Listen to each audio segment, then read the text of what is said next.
Greetings, y'all. Excuse me. Smoking a spliff here. So, gotta get a drink. What a way to start a video. Choking and coughing. Smoking a spliff. So what's up with y'all?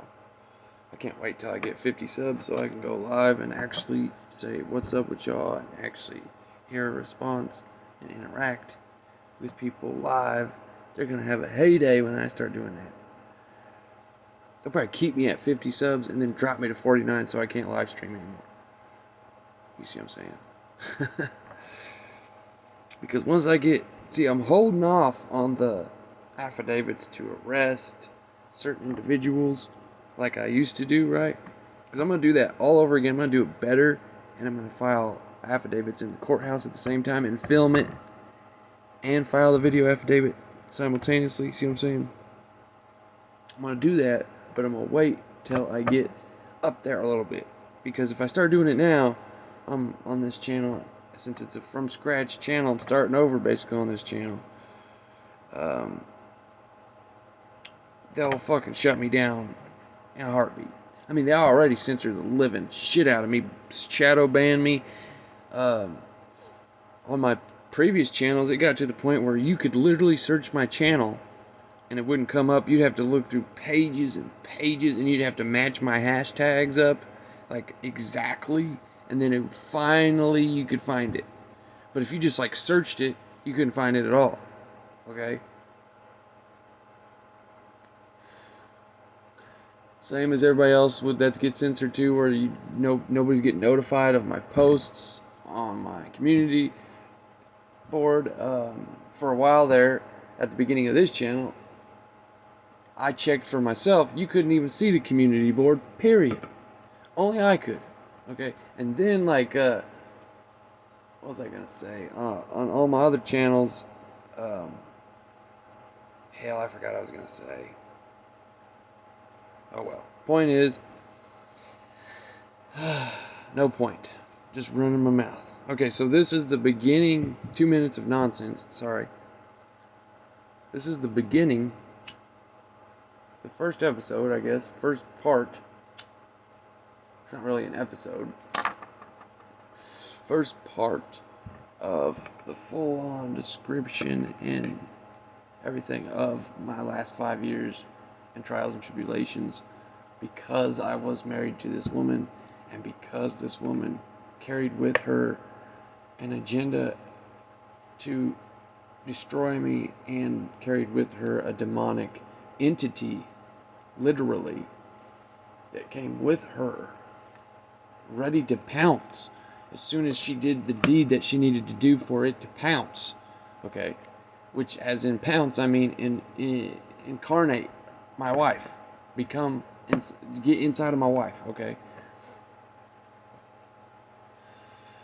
So he could have more control of her, and I think this was all planned. Just for the record, I believe that this was all planned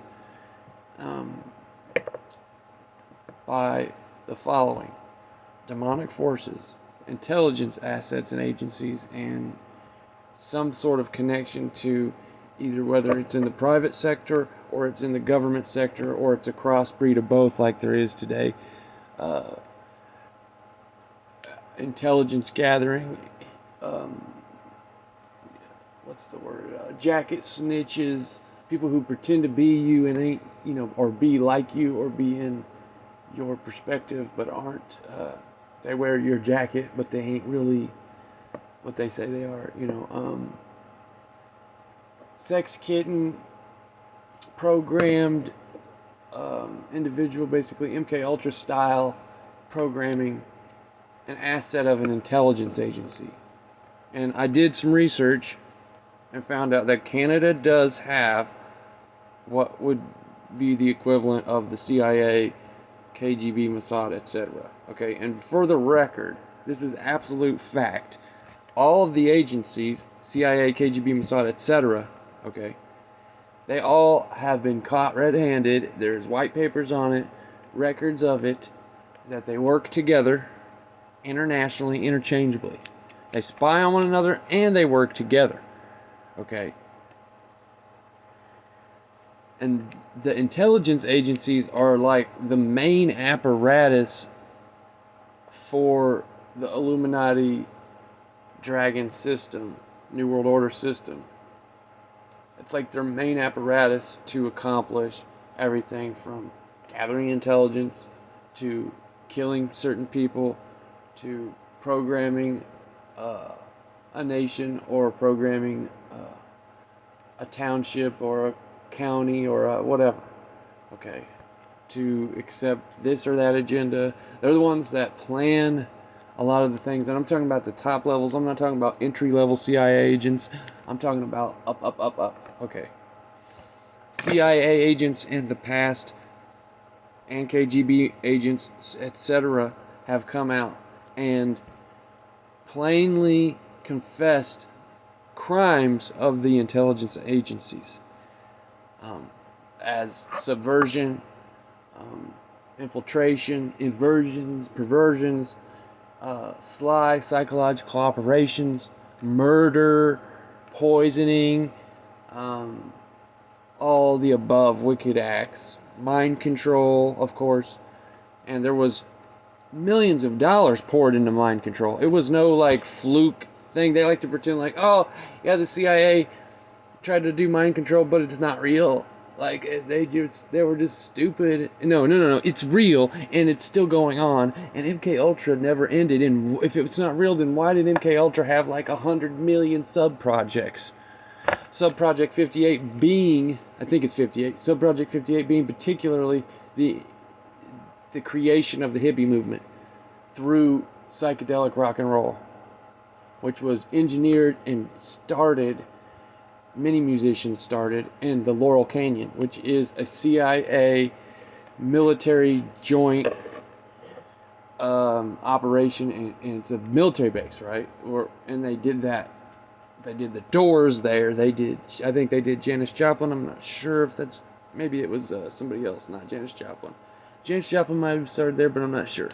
They don't like to tell everybody that, but the affirmation's out there. It might not be Janis Joplin. It might be the girl that sings Paid Paradise, Put Up a Parking Lot song, Joni Mitchell, I think. They did a lot of, and it's the same with all this hippie music. The original parts of birthing the hippie industry, the hippie music industry, were intelligence connections. Grateful Dead, all that stuff, okay?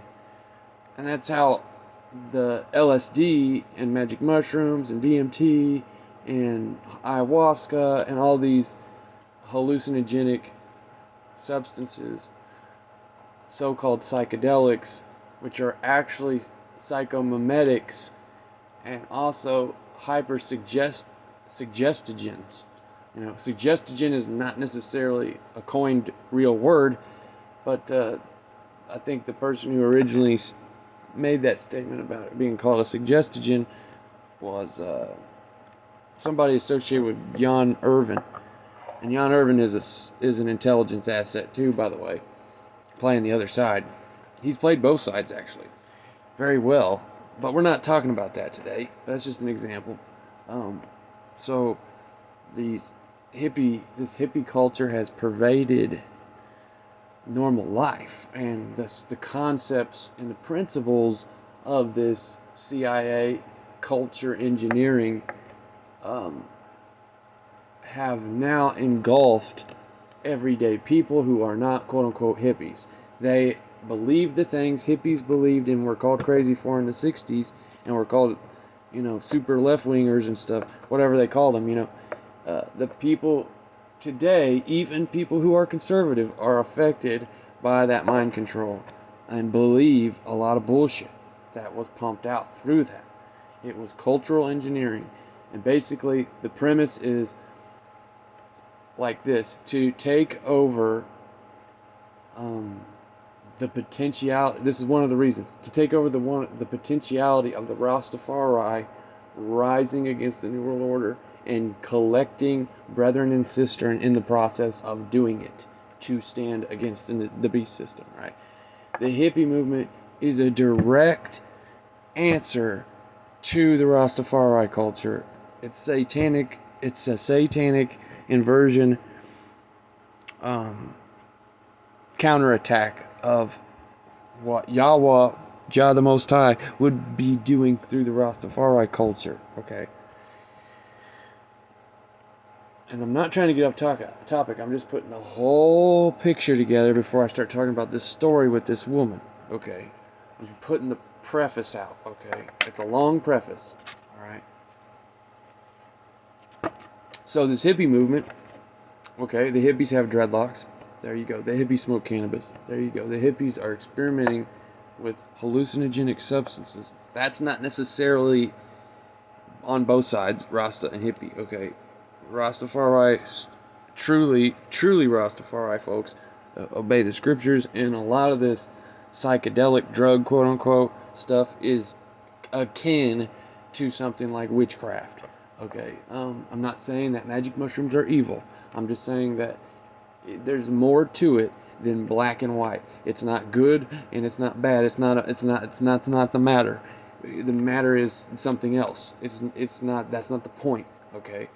It's that these people have engineered a culture, a CIA asset. I can't remember his name. He was introduced himself in a Time magazine article in the 60s and pumped out this story about magic mushrooms from a Mexican shaman woman who was like a 7th generation medicine woman. And he he presented what she said about magic mushrooms, and he lied. He did not tell her story correctly. He lied about why they use the magic mushrooms and what they're for and what they are. Okay? And he presented it in this New Age hippie context, that it's for spiritual enlightenment and standing against the status quo system and so on. So they create this, putting it all together, guys. The hippie movement is the controlled opposition culture of the 60s that has become what it has become today, which is not just hippie, but it is engulfed an entire mindset of people of all walks of life. Okay, as in, if you take magic mushrooms and meditate and do yoga and try to show love and everything and never look at the negative and all that stuff, right? That whole mindset there, and it almost is a narcissistic form of spirituality. And it's all about becoming higher, in a sense, not in the sense of doing drugs, but in the sense of higher minded in all things, and like you're too prissy and too good to do these and those normal life things.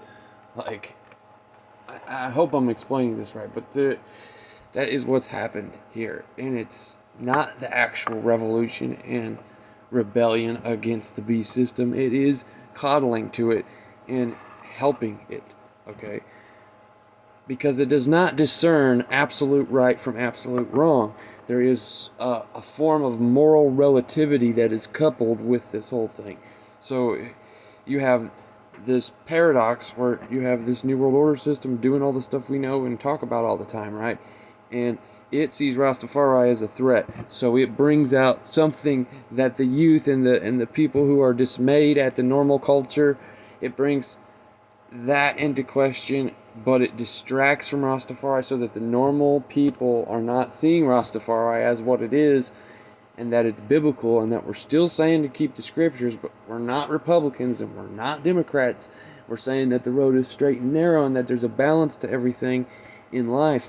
And instead we have this fork in the road that comes in the 60s and just distracts from the message of Rastafari, which is the hippie movement, and it takes it over. Okay, so I'm not saying that's the only reason that the hippie movement was created, but I'm saying that's part of the picture, and it's a big part of the picture. Okay, and we'll get into all that research eventually, and I can prove this stuff to y'all.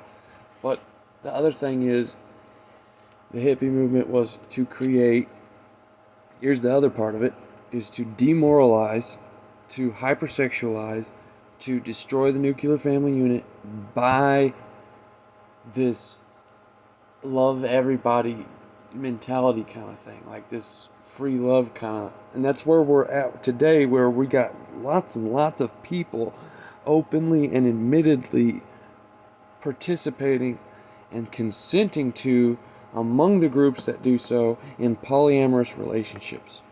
Okay. I know I'm long-winded, but I like to be thorough, and I know you guys know what I'm saying. This polyamorous stuff has come from the original seeding of the culture of the New Age, hippie, New World Order religion, okay?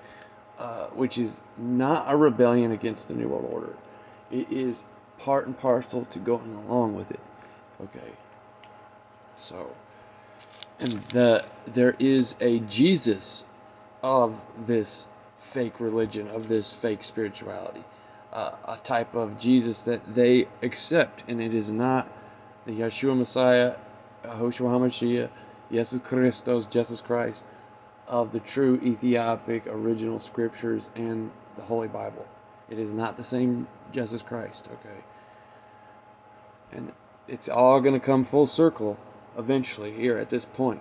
We're at the point where it's about time for the dragon to be in a hurry, at his greatest hurrying he's ever had. Like, he's had 400-ish years to get this done, and we're at, based on the demon that spoke through my wife, we're at year 375 at that time, but now we're at 379, okay?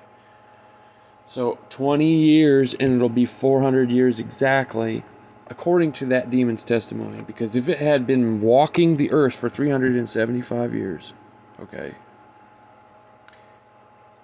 that's roughly the timeline I've been saying on my channel. And then we have, at the same time, we have this dichotomy in a group of truthers, where this revealing of Tartary, the Ethiopikus, which really most people are not talking about the Ethiopikus and how it was king of kings over all the 72 nations that were Tartars, including the Hebrew nations too. Okay, so for 1,000 years, and there was peace upon the earth, and there was goodness and abundance and love and righteousness and truth for 1,000 years. Okay, and the kingdoms all got along, and the history we've been given is bunk. So we got that lining up too. But there's this dichotomy happening right now, where like channels like Now UCTV are preaching that preterism as a whole is wrong and in error, and that Tartary was pagan and into the mysteries. And so we have that happening right now, while within the last 7 years I've already proven on my channel why that is not accurate, and it's only the part of the fall of this 72 nation unity and its subjection to Ethiopica's Judah rule, okay? And it was first started by Jesus Christ himself, okay? So when I teach that, I want to make very clear that I'm not subscribing to the entire concept of preterism as it is called preterism. This is my own particular Holy Spirit given revelation, and that I have been teaching, and it aligns with a lot of other people's research.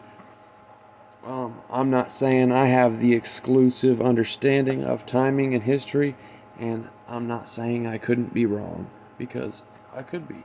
But that this is what I believe Jah showed me personally, and based on what he had shown me through my whole faith. Okay, so when I say that the 1,000-year reign happened, I'm not speaking it as authoritative, like I'm a prophet telling you that this has already happened. I'm telling you based on the evidence and based on what I feel the Holy Spirit led me to believe and show me, and that this all makes sense because of various different scriptures and things that have happened in history. And I promise I will go through the meat of every little bit of that, because there is this thing happening where these channels, like Now You See TV and John Pounders, are showing things from Jesuit documents that says that they were talking about the 1,000-year reign as if the Christian church being in power on the earth as a whole was the 1,000 years of peace. And that is not what I'm talking about. Okay? I'm not talking about a Jesuit testimony, a falsehood, to cover up the truth so that they can get you to believe and bow to the false Messiah that is coming for this so-called next 1,000 years. The fact of the matter is if you read the Apocrypha, like the book of Esdras, we get 400 years restored to us. Okay? I am not trying to start a cult based on timing and eschatological prophetic interpretations and understandings and views. I am simply saying that this is what I believe to be true. I do not get it from a Jesuit document. I got it from the evidential fact that there has been a complete inversion and flipping upside down of history and knowledge and context of nations, tribes, and tongues as a whole, period. They're covering something up, and it was 1,000 years in period. Okay? They call it the Dark Ages. Okay? There. So that is the preface to what I teach, to what I believe, and that the dragon system is engulfed the whole world, and it involves every government of every nation. For the most part, there might be a handful of nations or less that are not subservient to this global cabal that has definitely done the deeds I have said it has done for the past 400 years. And because I believe with all my heart that the scriptures tell the truth, and because I believe with all my heart that the Lord has saved me, and that through his son's sacrifice I am forgiven of my wicked deeds that I did in the shame of my youth. Okay. And because I have much to be forgiven of, I am much devoted, okay, and thankful to Jah. And I am willing to, even if it is of no significance, because of my zeal for the Lord, am willing and want to go to war with this dragon system and want it to be dismantled and destroyed, because I know the 400 years of the dragon's power, his little season that he was loosed, is almost over. And I'm not going to bow down to it because it's almost over. Okay, and I'm not going to bow down to the false Messiah because his ass is fried. Okay, I think we will win. I believe and know we will win because it says it in the scriptures that we will win. And we will get the 400 years we got robbed of us restored. And then the earth will be destroyed after that 400 years is over of the restoration. And we will all die. We will go to the new earth and the new heavens. Okay. And whether that 400 years is 4,000 years or 400 years literally, it doesn't really matter to me, but that's what it says. Okay? So I am all about, I have nothing to lose. If I see the members of the World Economic Forum, Bill Gates, top leaders of pharmaceutical companies, vaccine companies, and stuff like that, Big Pharma who's poisoned our food, the people who create the geoengineering and chemtrail, stratospheric aerosol injection, the people who run the human trafficking industry and the sex cult industry and the prostitution industry, and who encourage and teach sexual perversions and hypersexuality, the people who create the cultural engineering and brainwash people, the people doing all kinds of black budget experiments on living men and women without their consent and sometimes being tricked into consenting.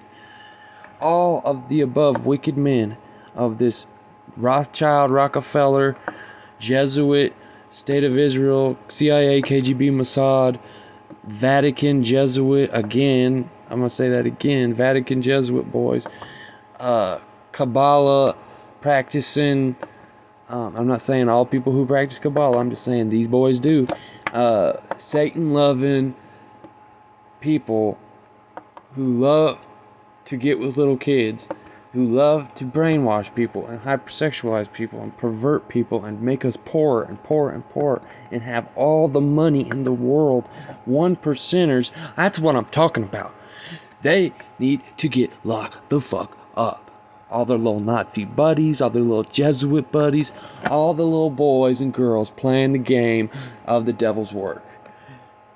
Which, regardless of your religion or belief, everybody in the world, if these people were to stand trial before everyone in the world of every religion, creed, race, etc., would be in agreement with what I'm saying. That these motherfuckers, if they were shown, the people of the world were shown the truth about what these motherfuckers have done, everybody would be of one accord that they need to be locked up. Period. They're criminals. They've ruined the earth. They've ruined our people. They've ruined our culture. They've ruined our women. They've ruined our children. And I've had enough of it. They've taken our freedoms. They've taken our ganja and defiled it. They poison us with garbage fucking synthetic medicines. And then make herbs illegal. We got McDonald's everywhere, which isn't even real food. They give us food and call it food that it ain't food. They restrict the poor and fatherless and widow from being able to get ahead. They give them a fish and they don't teach them how to fish.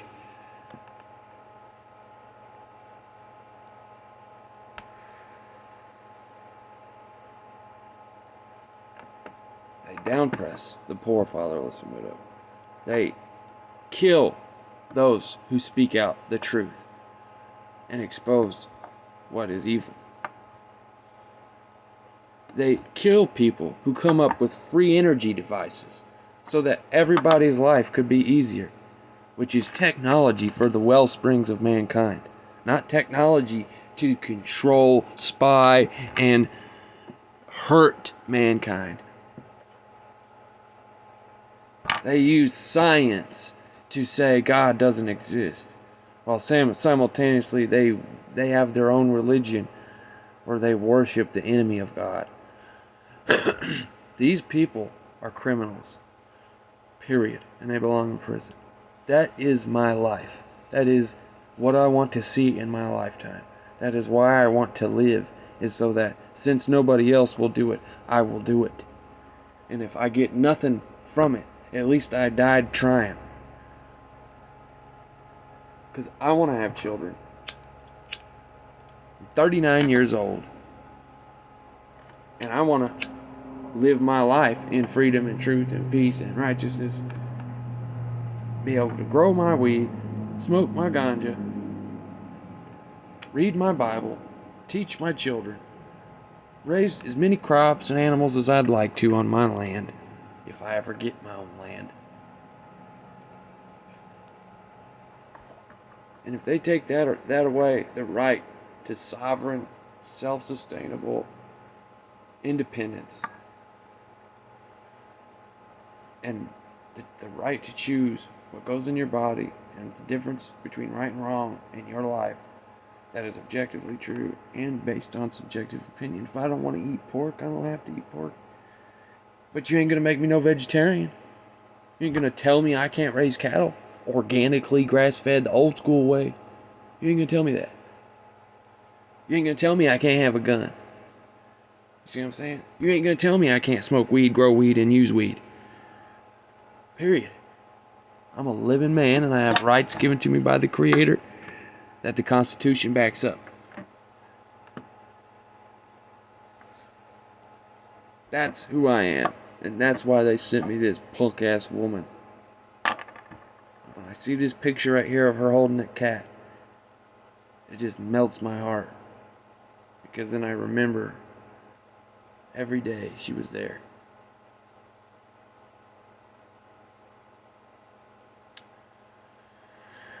She's beautiful. She's a beautiful woman.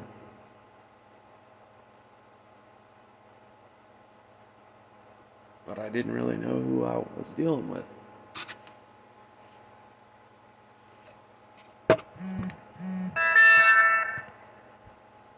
So, this all started on my channel, okay? This girl starts commenting. She's like, rah rah, support of my channel. Like, she likes my channel, she loves my stuff, she loves listening to my videos. She says some kind of crazy things, and maybe eventually I'll be able to pull those comments up on what channels I have left, if they're actually... No, that channel's gone. I can't pull it up. So, I was going to pull up the original comments. I wish I would have taken pictures of them a long time ago, you know, because that would have been a good thing to remember for our marriage. Like, this is how we met, here's a picture of it, you know. She lived in Canada, supposedly. And she was born in Canada, supposedly. We talked for a while on YouTube. Then I decided to give her my email. Then I decided to give her my phone number. I was in the middle of breaking up with a girlfriend I'd been with for 2 years. Maybe 2 years, a year and a half, 2 years. And I was trying to ask that girl to marry me, and she didn't. She said yes first, then she flaked out, decided she didn't want to. And I found out she was hiding something from me and couldn't figure out what it was. It wasn't nothing bad. She wasn't cheating on me, to the best of my knowledge. It was something else. And I was like, well, she don't want to get married anyway, so I shouldn't really keep being somebody's girlfriend who doesn't want to eventually get married. You know, because that's not what I'm looking for. You know, I'm cool with being boyfriend, girlfriend for a while, because I'm not trying to rush nothing. But after 2 years, I'm madly in love with you, and I don't see no reason to break up. That's where I'm at. Let's fucking get married. Get along well. Whatever, you know. So anyways, we broke up. At the same time that this woman shows up on my channel. Okay, so my relationship is on the rocks. It's like, we don't know if we're actually going to stay together. I'm like, I don't know if I want to stay together if we're not going to get married.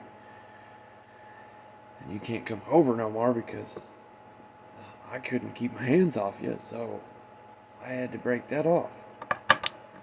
And then I'm talking to her, like, while this is happening, talking to New World Order to Fire. And we eventually get to talking on the phone. And, you know, she was interested in me, obviously, supposedly. And I actually said, you know, I'll be willing to court you for you to come down here. I think you're pretty awesome, blah, blah, blah, blah, blah. That kind of thing, you know.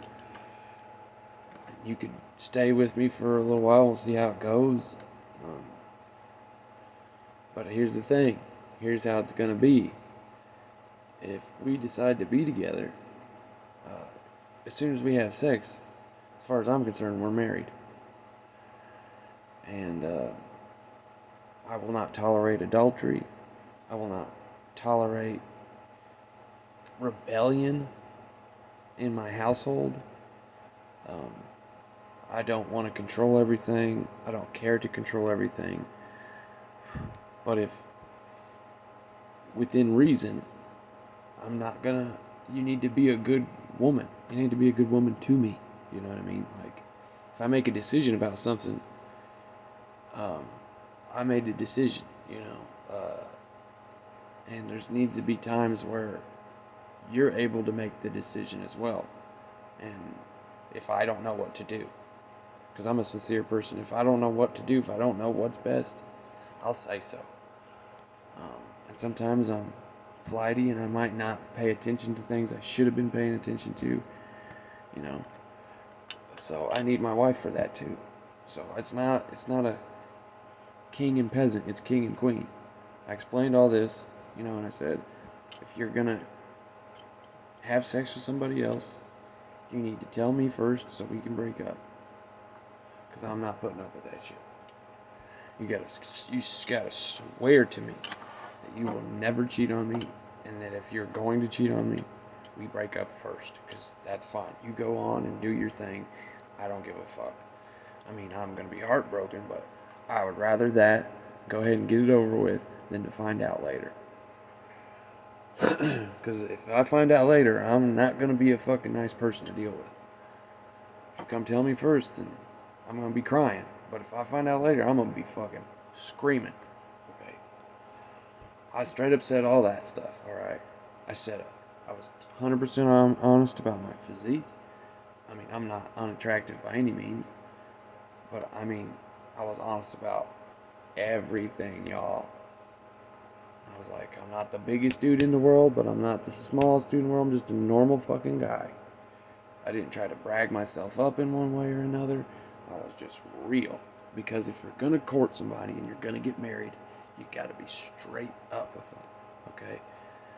Because if it's like a mandatory thing for someone to have, for her man to be hung like a horse, then I'm not your fucking dude. I'm hung like a normal dude. I'm a regular fucking dude.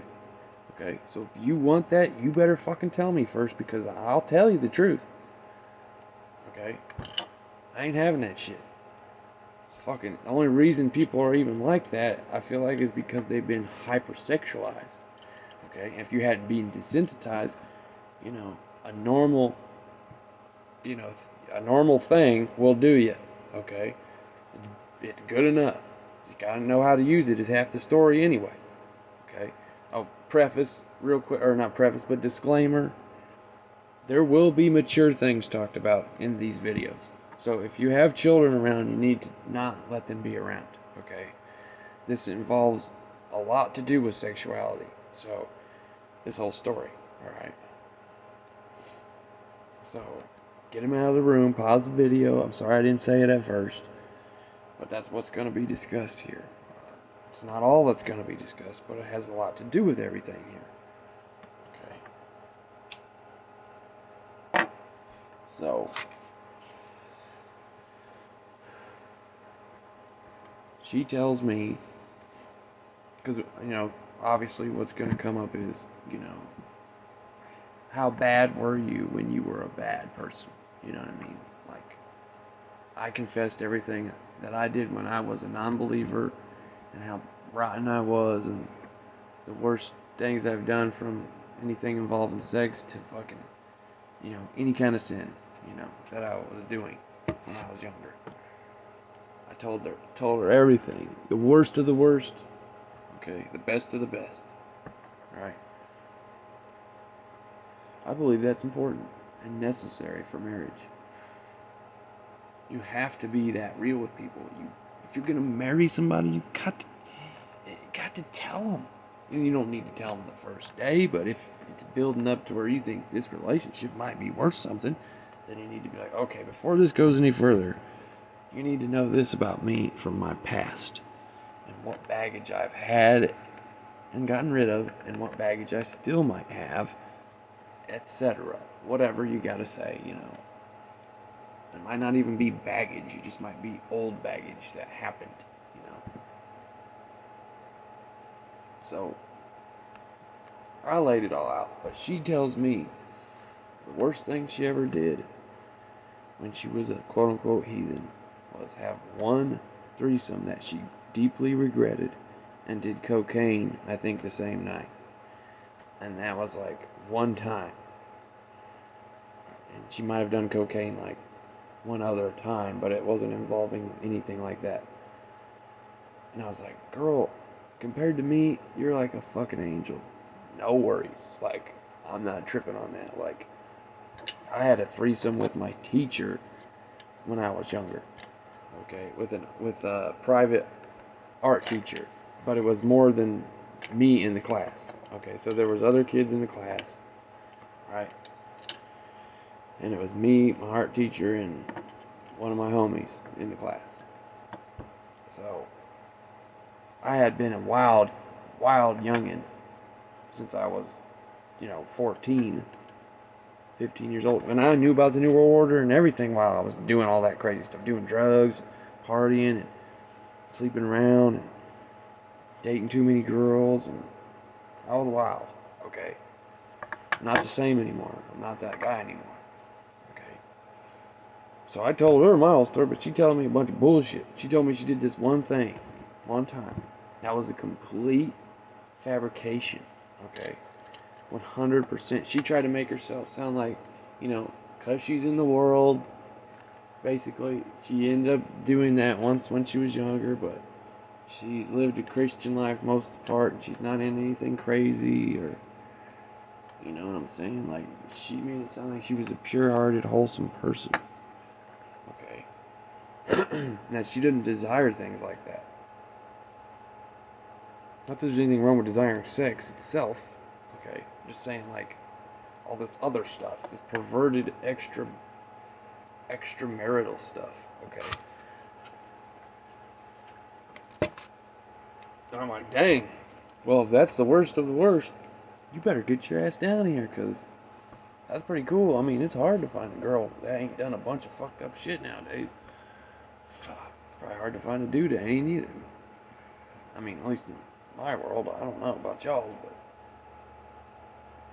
even some of the most wholesome seeming people sometimes will surprise you.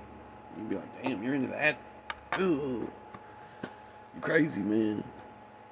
So, she moves down to where I was living in Iowa. The only thing I didn't tell her is that where she was going, and I did this for my safety, was that I had, at one time she got there, probably 200 cannabis plants growing inside.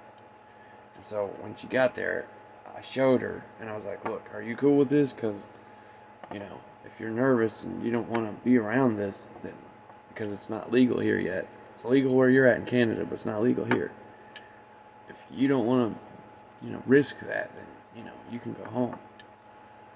And she was like, no, it's cool, it's cool. So, I did everything in my power to be as honorable as I could be.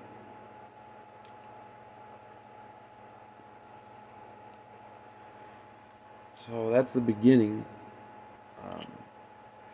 And she said some things on YouTube that was like kind of strange. Like she was talking about the spiritual experience she had, and I guess this time where she ended up being naked out and about,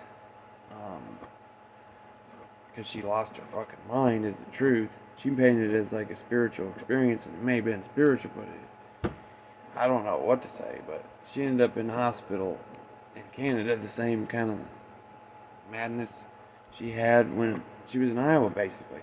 And here's where I put it together, is what happened to her in Canada was because she was being a prostitute, right? Or is directly involved with intelligence agencies at that time too, as well as being a sex kitten prostitute asset for intelligence agencies. Okay, so this happened to her before, and I believe that I didn't see that it was demonic possession because I wasn't there in Canada. So it could have been demonic possession, but based on the evidence, it seems that that's the case. That since she'd been a prostitute for so long, and is definitely connected in one way or another to some sort of intelligence agency, and is some kind of intelligence asset. Especially being that her mom is friends with a KGB agent. I mean, come on. Okay.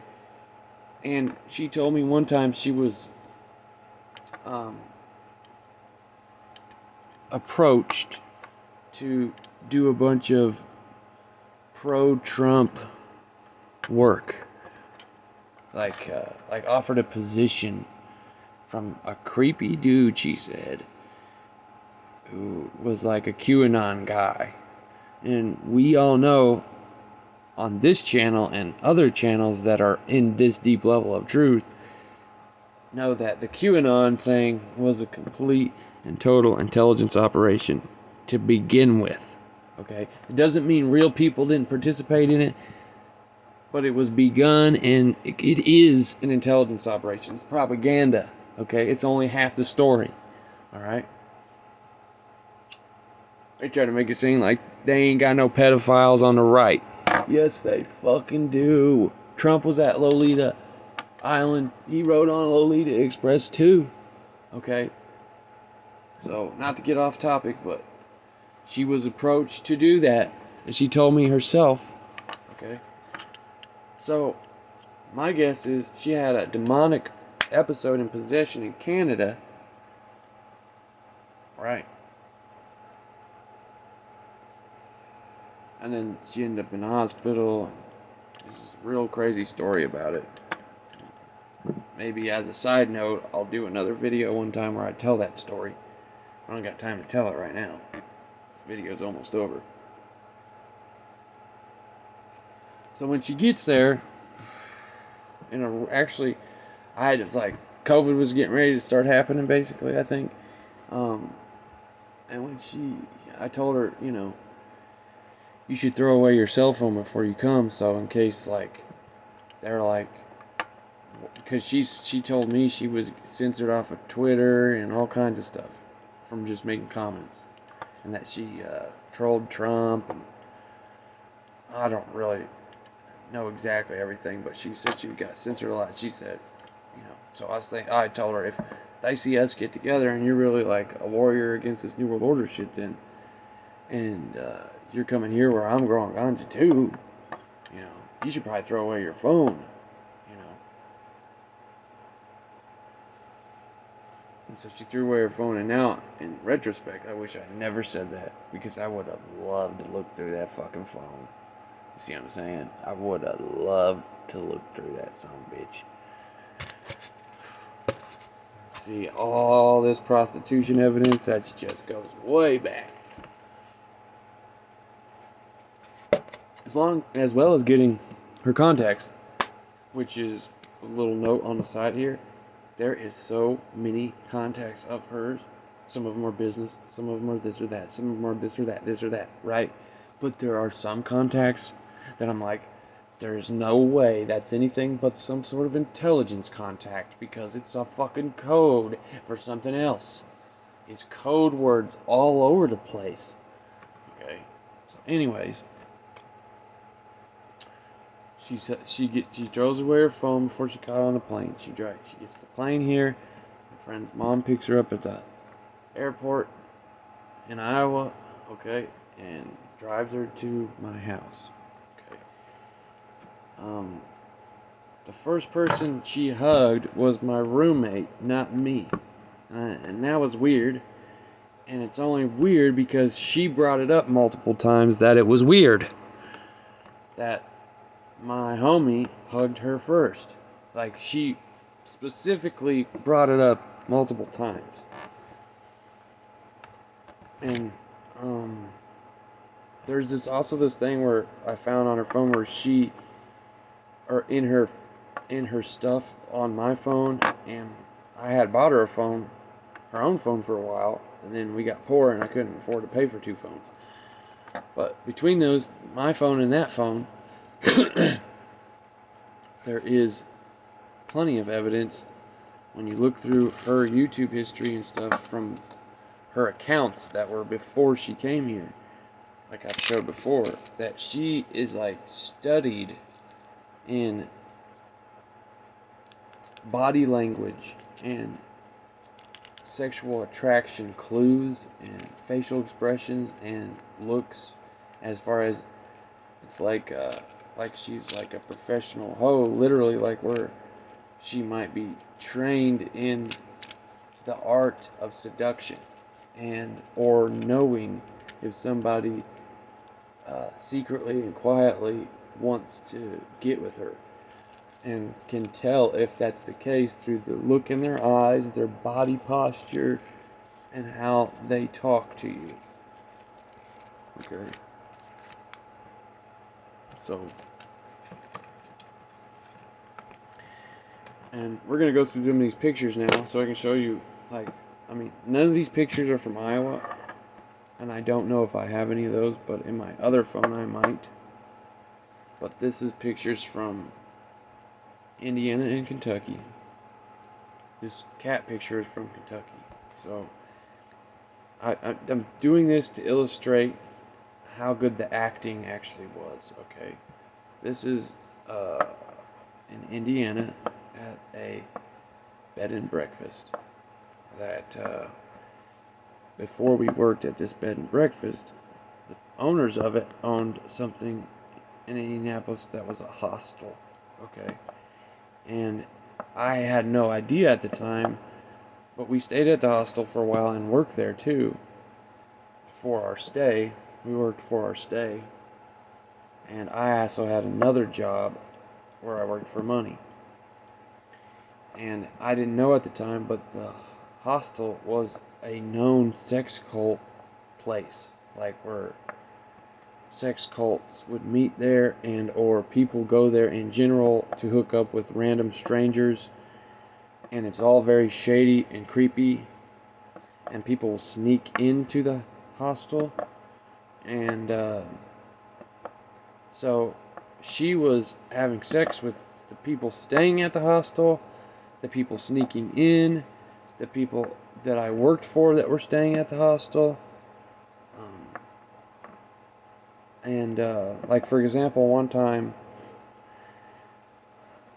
my boss at the time, when we stayed at the hostel, everybody kind of thought he was kind of a creepy dude. He's just kind of awkward and creepy, sort of, you know what I mean? Especially when it comes to how he deals with women. He's very strange and awkward and creepy, okay? And so as far as I knew, you know, my wife had a great distaste for him in general, and she did express that. But one time, the dude, while I was around, but I was in the kitchen, so I couldn't hear it happening. I didn't hear it. That dude called my wife baby, like in a romantic, sexual way. And she put on this big show and fit about it, right? She threw a fit and screamed at him and got really mad. And I had no clue what was going on, of course, because I didn't hear it. And then she tells me later what had happened. And I was like, oh my God, if I had heard that, I would have knocked that dude up the fucking head.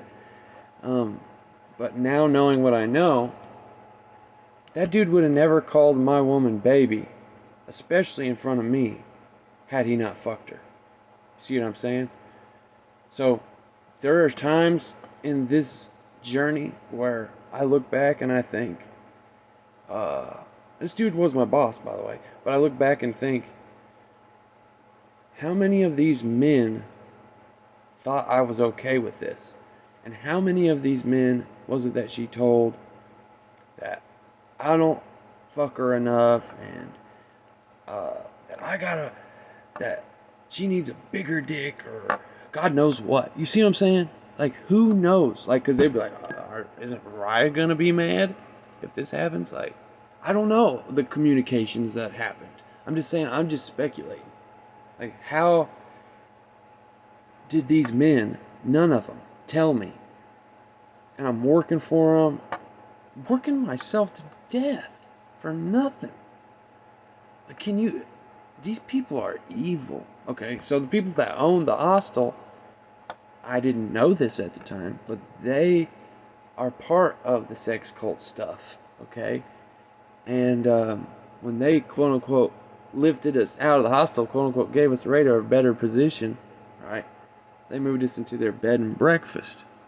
And it was all had this strange vibration about it. And I always knew that there was something eerie about all of it when it came to this bed and breakfast and hostel situation. Like the owners and everything. I just knew that something wasn't right, and I was grieved in my spirit about it, and I just couldn't figure it out. I couldn't find any evidence. Okay? And, running out of time here. Got 6 minutes left. So we'll finish up this part of the story right here about this bed and breakfast. So we move into this bed and breakfast, right? And it's nice. It's not like a creepy place like the hostel. It's like a nice, fancy sort of bed and breakfast, right? And it has like the main house where the owners live, and across from them, and it's not like across the street, it's on the same property, but it's like a courtyard, right? Across from their house, which we stayed in their house in a extra bedroom they had, okay? And across from the house was where the people stayed that came to stay at the bed and breakfast, and there was like 9 rooms or something like that in that building. Okay, so the first couple nights we were there, we were invited to have what they said, quote unquote, movie night with them, and they're a married couple, right? And I was like, sure, yeah, me and Katie will watch a movie with y'all, right? The feeling I got from being in that room was that they were hoping that we could have an orgy, because the movie they played was so gross and creepy. It was about fucking an octopus, basically. It was about a dude falling in love with an octopus. And an octopus is kind of like definitely an occult symbol for several different things, okay? And I'm not saying that they did that consciously. I'm just saying it's metaphysical underpinnings, right? I'm not done with the Iowa story. I just wanted to jump into this thing real quick because it's just meaty with this bed and breakfast and hostel. We'll go back to things that happened in Iowa in the next video. And I hated the movie. And now in retrospect, when I think about how I was feeling in that room when we watched the movie, and I knew it at the time too. I knew that at least that the owners, our bosses, wanted something to happen, and that's just not in the cards for me at all. It's just not something that I would do, period. And New World Order to fire Katie, she knows that about me, and so she's in this pickle where she's down. You know what I mean? But she knows, like, I'm too, quote unquote, too holy to do something like that. Damn fucking straight. Holy means set apart. Too set apart to do some shit like that. I ain't too perfect or too righteous. I'm saying I am not gonna do it. Period. She knew that. So she could never nudge me to do it. You see what I'm saying? Okay. And, man. And I think they did things with Katie based on the evidence I have. So if I had the picture in this photo album, I'd show you, but I'll have to show you next video of how she used for an OnlyFans account that she made, which is 1 out of like 30. Okay, she has like an OnlyFans monopoly. She used a dessert from this bed and breakfast, the spoon, and I know it was their spoon, okay, and their bowl, because I was the guy who cooked breakfast, and I set out the silverware every single night, and for the breakfast the next morning, and I set out I did the dishes all the time, and I cooked the breakfast. I know what the plates and spoons look like, verbatim. I have them lodged in my mind, because I did that for like a year straight, okay, every morning, or 3 or 4 mornings a week, or something like that. Okay. The OnlyFans page has a picture with a dessert, a bowl, and that spoon, their bowl and that spoon, and things in the background that I remember from this place. So when and where did she take these pictures? And on the account, you can pay and you can see her doing it with someone else. Okay. And I don't know if I can post it on YouTube, but I feel like I have to post that evidence. And I'm probably going to have to do it on a website like Rockfin or something like that. And maybe if I can try to blur out the actual private parts or whatever. But these are sex acts with my boss. Okay, that ran this place, and with the other lady, his wife. This happened, okay, and I'm working for these motherfuckers. You think y'all ain't gonna get sued too? Because I'm gonna sue the fuck out of you too. Every boss I've had that has fucked my woman, I'm suing the fuck out of you. I'm suing the fuck out of you, Katie. You're a fucking dirty whore. That's what it is. And I don't give a shit no more. I ain't got no mercy left. I ain't got no patience left to be your friend. I extended that to you. I have extended it to you for 4.5 months to be my homie and confess the truth and go against the beast.